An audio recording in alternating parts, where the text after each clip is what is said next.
कभी कभी होती है। मैं बुद्ध की मजबूरी सोच के परेशान होता हूँ कई बार, और फिर मैं सोचता हूँ कि काश यशोधरा जैसा व्यक्तित्व सबका होता। बुद्ध की रियल कहानी क्या है शायद किसी को नहीं पता। मैं जिस कहानी की बात कर रहा हूँ, मैथिली शरण गुप्त नाम के एक बड़े प्रसिद्ध कवि ने यशोधरा नाम की पुस्तक में वो कहानी लिखी है, भूमिका में जिक्र किया। बुद्ध बचपन से ही थोड़े से वैरागी किस्म के व्यक्ति थे। उनकी कुंडली देख के एक ज्योतिषी ने बताया भी था। माता पिता बहुत परेशान थे, शुद्धोदन उनके पिता का नाम था। माता पिता ने बहुत कोशिश की कि इस बच्चे का मन विरक्त ना हो। अच्छा महल बनवाया, सारी सुविधाएं दी। जैसे ही बुद्ध थोड़े से किशोरावस्था में आए, उस समय की दुनिया की सबसे खूबसूरत महिला से, लड़की से, यशोधरा से उसकी शादी करवा दी। यशोधरा के पिता ने काफ़ी एग्जाम लिए बुद्ध जी के, वो सारे एग्जाम में पास हुए, तब जाकर शादी हुई। ऐसे नहीं हुई, शादी हुई। तो बुद्ध भी ठीक था, रमे रहे उस जीवन में। बेटा हुआ उनका राहुल। अब बुद्ध की विरक्ति का भाव बढ़ता जा रहा था। 29 साल की उम्र के आसपास ऐसा हुआ कि उन्होंने एक मृत व्यक्ति को देख लिया, एक बूढ़े को देखा, एक भिखारी को देखा, एक बीमार को देखा। विरक्त हो गए और उनका मन हुआ घर छोड़ दूं, ज्ञान की खोज में चला जाऊं। अब ज्ञान की खोज में जाएं, उनको पता है कि भाई मेरी पत्नी भी है, मेरा बेटा भी है, राज्य भी है, कैसे छोड़ दूं? छोड़ना जरूरी है। अंदर की आवाज है कि छोड़ो, तुम इस चीज के नहीं बने हो, तुम्हारा स्वधर्म कुछ और है। बाहर की जिम्मेदारी है कि छोड़ नहीं सकते।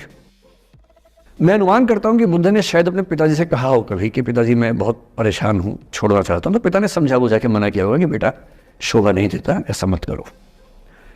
हो सकता है पत्नी से भी बात की हो, पत्नी ने भी कहा हो कि ये क्या बात हुई, हम सबका जीवन तुम पे टिका है, बच्चा अभी बिस्तर से भी नहीं उतरा है, अभी तो चलना भी नहीं शुरू किया है, तुम ऐसी बात कर रहे हो।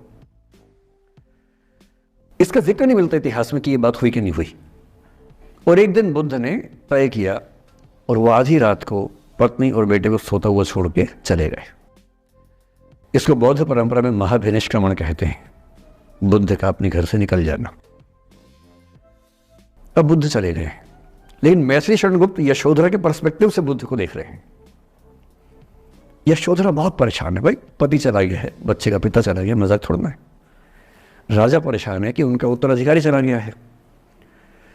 यशोधरा इतनी परेशान है, बहुत लंबे समय तक छंद आते रहते हैं कि वो कितनी बेचैन है, कितनी परेशान है। लेकिन यशोधरा की सबसे बड़ी परेशानी इस बात से नहीं कि बुद्ध चले गए, इस बात से है कि बिना बताए चले गए, भरोसा नहीं किया।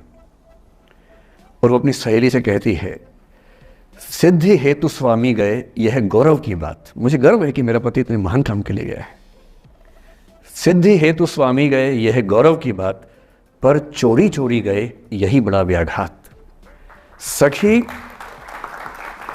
वो मुझसे कहकर जाते, कह तो क्या वो मुझको अपनी पथ बाधा ही पाते, क्या मैं रास्ता रोकती उनका? उसके मन में ये मलाल है कि बिना बताए चले गए। वो इस भाव को लेट गो नहीं कर पा रही है, परेशान है। फिर बुद्ध को ज्ञान मिला 6 साल की तपस्या के बाद, बोधगया में बोधि वृक्ष के नीचे ज्ञान मिला। बात फैल गई। जो 5 शिष्य बुद्ध को छोड़ के भाग गए थे उनके बुरे वक्त में, उन्हीं 5 को बुद्ध ने सबसे पहले ज्ञान दिया सारनाथ में, जिसको धर्म चक्र प्रवर्तन कहते हैं। बुद्ध की ख्याति बढ़ने लगी। शुद्धोदन ने बुद्ध के पास, अपने बेटे के पास कई लोगों को भेजा ये कहने के लिए कि भाई यहाँ भी तो आओ, हमसे भी तो मिलो। बुद्ध का ऐसा प्रताप था कि जो उनके पास जाता वो बुद्धम शरणम गच्छामि हो जाता, वापस ही नहीं आता। तो फिर शुद्धोदन ने बुद्ध के बचपन के एक दोस्त को ये कह के भेजा, भैया मैं जानता हूं तुम वापस नहीं आओगे, पर प्रभावित होने से पहले बोल देना कि पापा याद कर रहे थे। तो वो गया, उससे वायदा निभाया, हो तो गया, बुद्ध के संग में दीक्षित हो गया, पर वायदा निभा दिया। तो बुद्ध ने कहा जरूर जाऊंगा, पिताजी के आगे तो जाऊंगा ही जाऊंगा। बुद्ध पहुंचे अपने कपिल वस्तु, जो अपना इलाका था, वहां पहुंचे।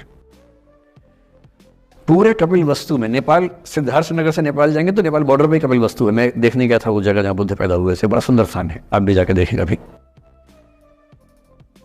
तो बुद्ध पहुंचे रात को, एक धर्मशाला में रुके। अब वहां हल्ला मच गया कि राजा का बेटा धर्मशाला में। बुद्ध ने कहा भाई मैं देखो राजा का बेटा बन के नहीं आया हूं, मैं बुद्ध बन के आया हूं। सुबह उठ के भिक्षा मांगने लग गए उस इलाके में, अपने ही पिता के राज्य में। पिता ने सिर पीट लिया कि भाई क्या कर रहे हैं।